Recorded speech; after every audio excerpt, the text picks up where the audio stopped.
Bonjour, guten Tag. Aujourd'hui, on va essayer de réparer une injustice. L'injustice, c'est le boycott de ce temps, le prétérit. Alors, j'ai remarqué que c'était le temps qui était le grand absent de vos copies. Et puis à l'oral aussi, alors à l'oral ça s'explique, on utilise plus facilement le passé composé que nous avons vu l'autre jour. Mais le prétérit, moi je milite pour un retour du prétérit, voilà, parce que c'est quand même pas juste. Ce brave prétérit en allemand, c'est comme en anglais, c'est un seul temps qui équivaut à deux en français. Donc en fait, c'est vraiment un grand bénéfice pour vous. Vous en apprenez un et il vous sert deux fois. C'est-à-dire que lorsque vous voulez traduire du passé simple ou de l'imparfait, et ben dans tous les cas, vous avez le prétérit. Si vous mettez à la place des Anglais, enfin des anglophones ou des germanophones, et ben eux, quand ils ont le prétérit dans leur tête, il faut qu'ils choisissent en français entre le passé simple et l'imparfait. Et donc c'est pas facile du tout pour eux de savoir. Vous, en revanche, vous n'avez pas à vous prendre la tête, c'est directement le prétérit. Donc, aujourd'hui, je vais essayer de revoir ça avec vous. Je pense qu'il n'y a pas de raison d'être bloqué avec le prétérit parce qu'en fait, c'est pas très compliqué. Si vous avez capté comment ça marche en anglais, encore une fois, c'est la même chose en allemand. Donc le prétérit, il faut distinguer en fait deux sortes de verbes. Et hop, comme ça, vous savez que choisir, comment faire pour fabriquer votre prétérit.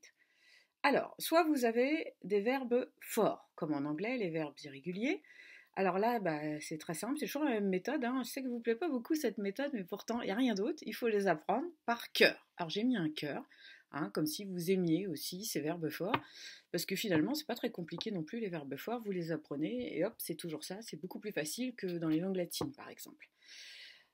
Si c'est pas un verbe fort, c'est-à-dire s'il n'est pas sur la liste de verbes forts qu'on vous a donné en cours, c'est qu'il est faible. S'il est faible, alors en anglais, vous vous rappelez, vous mettez ED partout. Alors en allemand, c'est pareil, il y a une recette unique. Évidemment, comme c'est de l'allemand, c'est un petit peu plus subtil peut-être qu'en anglais. Je plaisante, mais c'est qu'en fait, vous avez du coup un verbe avec plusieurs formes. Vous n'avez pas ED à chaque fois. Par contre, c'est quand même très simple. Vous prenez le radical, donc la racine de votre verbe. Vous rajoutez TE tout le temps, te, et puis vous rajoutez votre terminaison. Et c'est tout. Donc en fait, vous avez quelques formes à apprendre là, alors qu'on n'en avait qu'une en anglais, mais ça reste quand même très peu de choses. J'en veux pour preuve ce tableau que je vous ai fait. Si vous prenez un verbe comme spielen, vous avez vu, j'ai mis le radical en noir, le te à chaque fois qui fait la marque du prétérit pour les verbes faibles, et des terminaisons. Et attention, vous voyez qu'en plus, tout le monde n'a pas de terminaison, donc en fait, ça s'arrête à te, c'est assez simple. I et R n'ont rien, pas de terminaison. Alors, que ça se termine par un E à I, ça va vous sembler normal. Par contre, là, il faut faire attention, il ne faut pas mettre de T comme on aura envie d'en mettre à cause du présent. D'accord? Donc, ça fait Ich spielte, du spieltest, spielte, wir spielten, ihr spieltet et sie spielten. Voilà, et c'est tout. Donc la prof, elle a radoté c'est bien lourd, je sais, mais c'est pour que ça vous rentre dans la tête.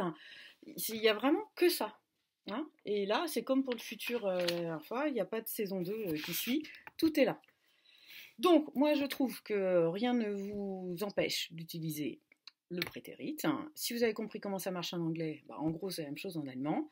Les verbes forts, c'est donc la colonne marquée prétérit, vous les apprenez. Et puis, quand c'est le verbe faible, vous mettez le radical avec te plus les terminaisons qu'on vient de voir.